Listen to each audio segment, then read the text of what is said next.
The time is finally here, folks. Couldn't have come sooner. It's finally the time of year to get out and do some exploring off-road. The weather is absolutely gorgeous. Right now it's the first week of November. I am currently at Cherokee Rock Village in Alabama, just outside of Gadsden, Alabama. And I stopped here. I'm actually on my way up to northern Georgia. I want to go up to northern Georgia, do some exploring up there. I believe up there we should have a little bit more color as far as the leaves changing. I may be a little too late. The leaves may have already changed and fallen off the trees up there by now, but if that's the case, it doesn't matter. That means more views along the route. So there's only one way to find out. My initial plan was actually to go do the Georgia Traverse, which I've done before. And that's why really just last night I decided, you know what, that's fun and all, but why not live a little, do something that I haven't done before, something a little different. And I just remembered when I was looking at my Gaia GPS that at some point earlier this year, I had downloaded the Chattahoochee BDR-X, the backcountry discovery route loop. And it's nearly the length of the Georgia Traverse. It's mostly on the eastern half of northern Georgia. And so I think I'm gonna use that as a guide. There is some overlap with the Georgia Traverse, but there's also a lot of it that's not a part of the Traverse. So it'll be interesting to get out there and try some new stuff. So I just got camp broke down. I'm about to make my way up to East Ellijay. That's where the loop starts, and start heading east from there. I'm gonna take the bottom half of the loop. The first section takes you towards Suches, Georgia. But that's where I'm gonna start, East Ellijay. I'm gonna go through the bottom of the loop and do the loop counterclockwise. But like I said, I'm here at Cherokee Rock Village. Kind of an interesting night. I love this place. It's an awesome campground. But I did have neighbors, ironically enough. I'm not going to get into it right now. More on that later for sure. But I've got camp broke down. About to get my coffee poured off into my Yeti and get on the road. So let's go see what we can find.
What's that? Oh yeah. Yeah, it's an interesting road. It's a fun one.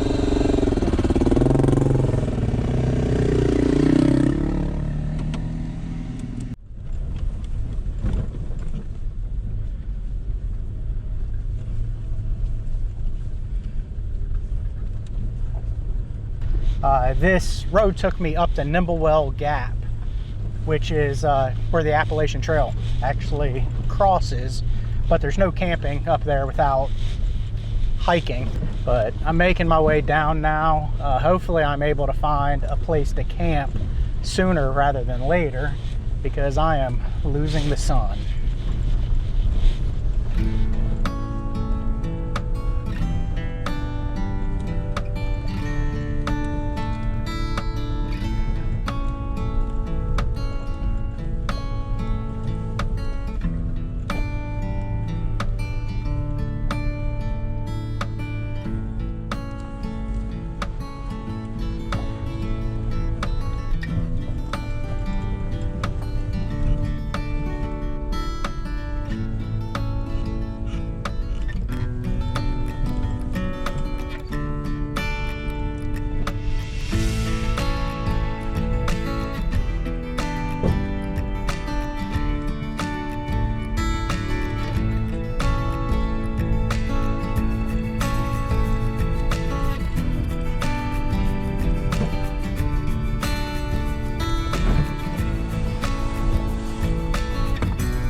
Been keeping my eye out for a camp spot, and I saw like a little road. It's actually really hard to see from the main route coming in, and I decided to come down here at the risk of not being able to get turned around, and glad I did. Check this out.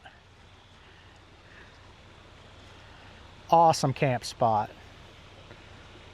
Little running creek, fire pit, plenty of flat space for tents. It's able to drive right down here to it. Coming up through there is the route that I was on, but I think this is going to be it, guys.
figured we could have a little fireside chat to recap day one here.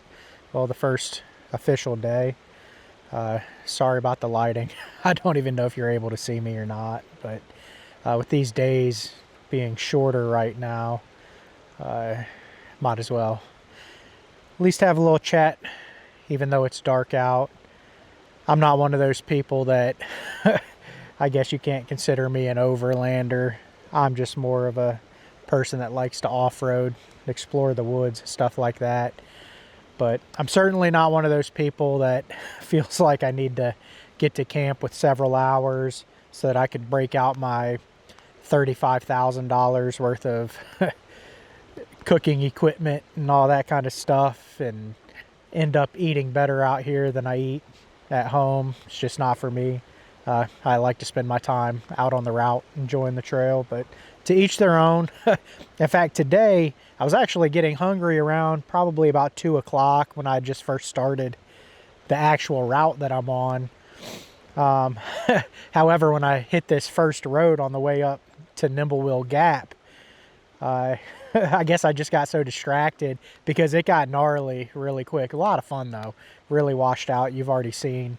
But yeah, totally forgot to eat at all and got to camp and realized I haven't had a single morsel of food all day. Just had some water to drink and some coffee this morning, but I'm gonna eat good tonight. I'm just gonna grill some hot dogs over the campfire. That's good enough for me. I've already had some potato chips and had some snack sticks to hold me over in the meantime. But so far, so good. Really enjoying the route. There was a decent amount of road driving in the very beginning. And it's kind of on and off, road and off-road. And you can tell that this is a route designed for and by adventure bike riders because all of the roads are just super windy. Beautiful countryside though. Whoever put it together did just an incredible job. So really enjoying it so far. I'm going to get as far as I can tomorrow. I don't have any idea how far that's going to be. It's about a 350-mile route, so it's going to take several days to get the whole thing done, but it's been a lot of fun so far. Really looking forward to what the rest of it brings me. I'm actually pretty close to the Appalachian Trail, and then when I was telling you earlier that the Appalachian Trail intersects at Nimblewheel Gap, that's not correct based on what I was just looking at on Gaia.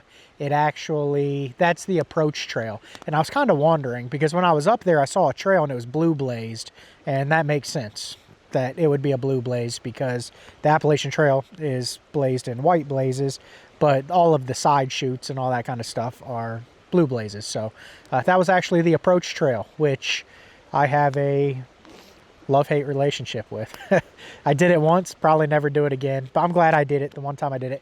Tough trail, absolutely tough trail to start off an Appalachian Trail hike, but 100% glad that I actually did it.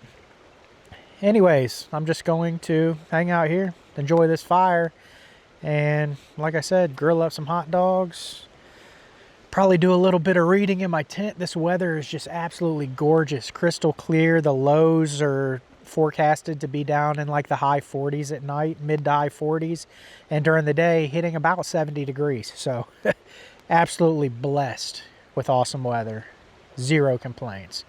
So I'm gonna enjoy my night. See you tomorrow.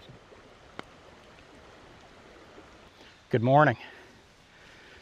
I slept really good last night. The temperature could not have been more perfect. Probably I'd say 50 degrees or so. Not really anything for wind. That coupled with the fact that I have a little stream right next to where my tent was, where it meets a creek, making some awesome noise throughout the night. Just really put me to sleep, kept me asleep. I feel good and energized, ready to get on my way for the day. I've got camp already broke down. I just made some coffee and I'm gonna make my way up the route. I have no idea at all how far I'm gonna make it today, but I'm gonna make it as far as I make it. If I come across another legendary campsite like this a little earlier in the day, don't put it past me to stop, but I really do want to just kind of enjoy the trail. I want to enjoy the sights and sounds along the way. That's really why I'm out here. That's my only stipulation for the trip, is to not be in a hurry. So I'm gonna get out of here, make my way up the route, and see what today brings.